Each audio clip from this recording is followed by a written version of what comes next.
السلام علیکم ناظرین، آپ دیکھ رہے ہیں زور نیوز ایچ ڈی۔ میں ہوں نبیلہ ضیاء۔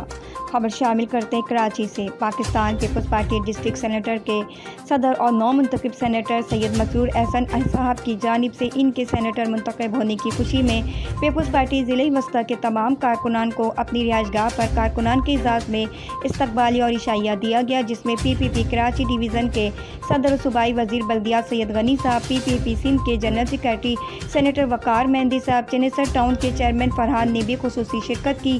اس موقع پر ضلعی وسطی کے جنرل سیکریٹری دل محمد، انفارمیشن سیکریٹری شہزاد مجید، سٹی ایریاز کے عہدیداران، ذیلی تنظیموں کے عہدیداران، قومی صوبائی اسمبلی کے امیدواران اور نسیم عرف کالو، گلشیر علی، شیر علی اور بہت بڑی تعداد میں کارکنان نے شرکت کی۔ پروگرام کے اختتام پر قوالی کا بھی اہتمام کیا گیا۔